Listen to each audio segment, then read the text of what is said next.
தினமும் காலையில் தூங்கி எழுந்ததும் மயிலை பார்க்காம இருக்க முடியல. அதாவது தினமும் கண்ணில் பட்டுருது. எது மயிலா? பக்கத்து வீட்டு பொண்ணு பேரா இருக்குமோ அப்படின்னு நினச்சிடக்கூடாது. நமது தேசிய பறவை மயில். ஒரு காலகட்டத்தில் இந்த மயிலை பார்க்கவே முடியாது. புத்தகத்திலேயோ டிவிலேயோ தான் பார்க்க முடியும். அந்த புத்தகத்தில் பார்க்கும்போது இதான் மயிலா, எப்படியோ மயில் இறகு மட்டும் கிடைக்கும்போது புக்கில் வச்சு குட்டி போடும் அப்படின்னு நினச்சிடுறது. ஏன்னா அந்த மயில் இறகு எப்படி கிடைக்குன்னா, குறவர்கள் கொண்டு வந்து விற்பாங்க, அதை வாங்கி நாங்கள் வச்சுக்குவோம். ஆனால் மயிலே பார்க்க முடியாது எப்போ பள்ளி பருவங்களில். ஆனால் இப்போ அடிக்கடி எங்கே பார்த்தாலும் மயில். இப்போ கிராமங்களில் மட்டும்தான் வருது அப்படின்னு பார்த்தா, கடத்தெருவுலையும் நிறைய கடத்தெருவுலையும் அசாத்தியமாக நிற்கிது.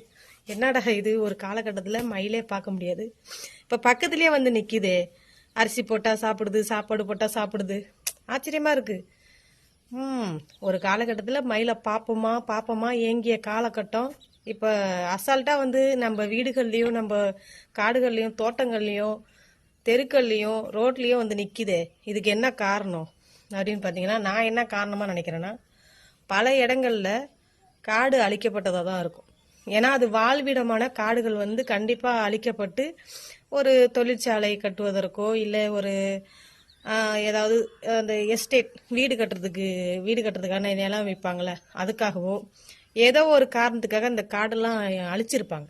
அதனால தான் அங்கே வாழ்ந்த மயில் இனங்கள் எல்லாமே பல ஊர்களை தேடி போக ஆரம்பிச்சிருச்சு. இப்போ பல இடங்களில் அசாதாரணமாக மனிதர்கள் புழுங்கக்கூடிய எல்லா இடங்களிலுமே இருக்குது. சரி, நீங்கள் என்ன காரணமாக இருக்கும் இப்படி எல்லா இடத்துலையுமே இப்போ அசால்ட்டாக பார்க்குறோம்ல மயில், நீங்கள் அதேமாரி அசால்ட்டாக பார்க்குறீங்களா? உங்கள் பக்கத்தில் நிற்குதா? இல்லை இந்த மாதிரி இப்போ அடிக்கடி மயிலை பார்க்குறதுக்கும் நம்ம கிராமங்கள்லேயும் வர்றதுக்கும் என்ன காரணமாக இருக்கும்? நான் சொன்ன மாதிரி காடுகள் அழித்த காரணம் மட்டும்தானா, இல்லை வேறு ஏதாவது காரணம் இருக்கா அப்படின்னு கமெண்டில் சொல்லிட்டு போங்க. கண்டிப்பாக சொல்லிட்டு போங்க, மக்கள் தெரிஞ்சுக்கிட்டோம்.